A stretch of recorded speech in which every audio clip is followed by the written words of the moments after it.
today we're gonna make some creamy chicken rice soup. Purchase our meat from Good Rancher, and sometimes we get free goodies.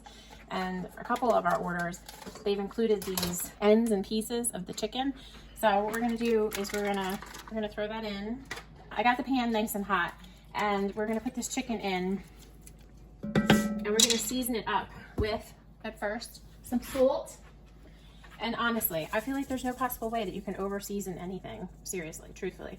I put so much salt in this. I made one yesterday or a day before, and it's already gone.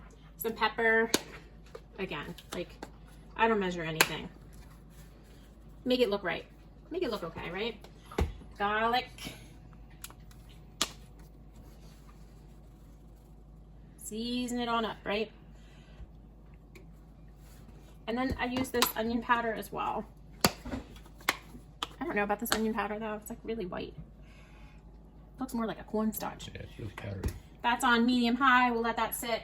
We'll come back and then we'll kind of cook it up, make it smaller, like cut it smaller. I got some of our homemade chicken bone broth here. We'll keep these seasonings out because we'll use them. I'm gonna use about a cup of wild blend rice. And then we're gonna cook up our slice up, cut up, chop up our mirepoix, and we'll throw that in. So once the chicken's done, we'll throw that in.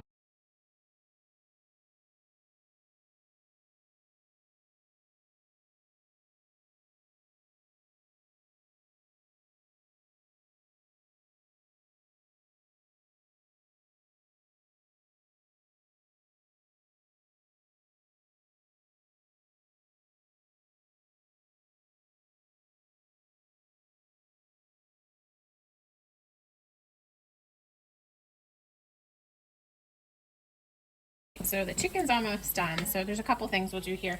So we just try to kind of break this down so it's in bite-sized pieces, because that's what you get from Good Rancher if you get the pieces.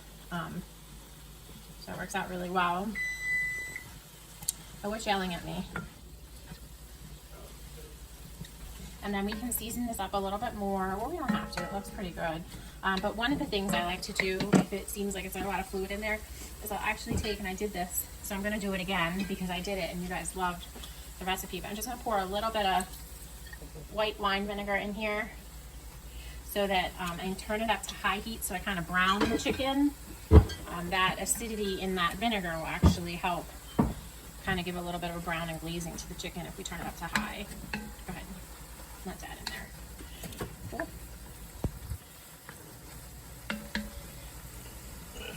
Back in there in a second. No problem.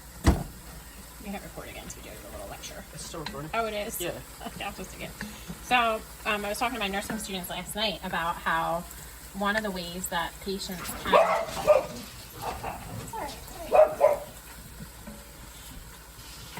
One of the ways that people can avoid disease, right, is by avoiding ultra-processed foods, in my opinion. Very strong opinion on that. So, and one of the ways you can avoid ultra-processed food is by making your own food. It doesn't take long. It's not hard. Yeah, right, Yanni, you agree? He's like, and then you drop some for your doggies. We put a little bit more salt in here. So that will season it up really good.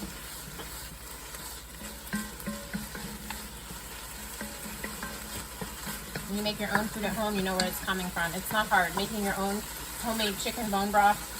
What, you roast the bones with some veggies in your fridge, a little bit of garlic, and it's amazing. It's good for you.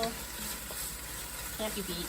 And it doesn't cost anything. It costs like nothing. And people pay like $10 a quart or more for homemade bone broth, which is ridiculous in my opinion. That's a wealth waster, right, TJ? TJ's like, I'm gonna have to get her something so she can hold this. So when this is nice and browned up, we'll switch it out to a bowl. Then we'll go ahead and put our mirepoix in here, let that soften. So we'll be back. All right, so we just got our chicken out on the plate here. We're gonna put some more olive oil in here. I just turned it down to low medium. We're gonna get our carrots in there first. Give them a couple minutes to kind of work through. Just have a little bit of chicken broth on there, but chicken, meat. I'm gonna open that just a second. Okay. We're gonna salt these, hopefully in hopes to kind of soften them a little bit. We'll spray them with a little bit more olive oil. You don't have to do this. Some people, actually my cousin, makes this awesome wedding soup. And she actually does not saute the vegetables at all. I wonder if I should have deglaze that. What do you think? Gonna give us a little bit of a hard time. What's up? You didn't toast it all? At all? Let me see. Oh, feels warm. So what you could do if you don't have time, or I don't know, I think it takes more time to get them soft if you don't saute them. But carrots are harder, they're root vegetables, so it's easier if you go ahead and get these in a couple minutes ahead of time before you put your celery and your onions in, since they're not as hard. And last time I made this recipe just a couple days ago, I actually didn't cook them long enough, right? So they weren't soft. Carrots are a little bit meatier. What are carrots good for, TJ? I forget. What's in carrots? Vitamin B. Vitamin what? K. Vitamin what? B. Look A. at the color. What color are they? Orange. Right. So what do you think they're high in? C. Probably high in C, I would think. I might be wrong, but actually beta carotene as well is coming to mind. And then I didn't measure. I don't measure anything. Sorry, guys. About, celery, onion. One of the cool things about cooking soups and stuff, you don't have to measure. Like, you don't have to be perfect. You just have to experiment and try. I think I might run out of storage space here. I'm gonna put some more salt in here. As you can tell, we love salt. Salt is good for your bones. Don't let me tell you, salt's bad for your blood pressure. It's only bad for your blood pressure if you're metabolically compromised, if you eat ultra processed food, if you eat crap. If you're not eating crap, salt's your food, it's fine. Seasoning is the salt of life, right? And we'll also put a little bit more pepper in. And we'll also put a little bit more garlic in. Sorry, the tea kettle is on here. Give that a couple minutes. Turn it a little bit higher here. Look, it deglazed itself, see? The oil. Alright, you can pause it. Yep. Alright, so it's been cooking for a couple minutes. As you can see, it's nice and softened. If I had some minced garlic, I would put it in for a minute. We're going to go over here. You're going to bend back. We're going to grab about a 1/4 cup of flour. You don't have to be perfect with it.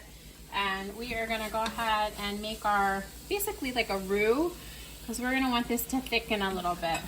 We're going to stir that in until that flour is nice and coated and starts to turn brown for us. And we're cooking on like medium-high heat here. Okay, and kind of let it go for like at least a minute or so it's nice and coated on everything. Almost, you don't want to see much white here, you just want it nice and coated. It starts to turn brown with the browning of the veggies. Give it like a minute.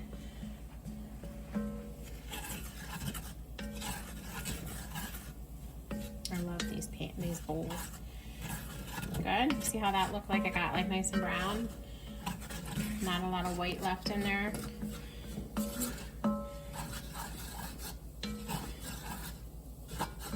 Trying to like kind of deglaze it naturally here. Okay, now we're gonna move over to the good stuff here. This is the homemade chicken bone broth. We're gonna pour this in. So yummy.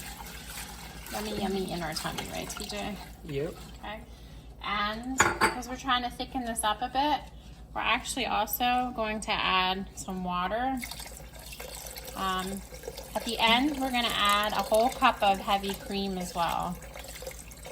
Actually, I'm just going to do like half of that because that looks nice and thickened. And then I washed, again, there's no measuring in this house, so don't, okay, we measure when we bake. We measure when we bake. But that was just some wild rice. We're going to turn this up to high, and we are going to bring it to a boil and cover it for about 10 minutes or so. Let that rice cook.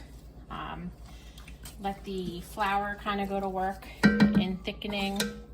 See, you already got a little bit of thickener in there. All right, we'll be back. So here we have about a full cup of heavy whipping cream. So we're gonna Slowly pour that in.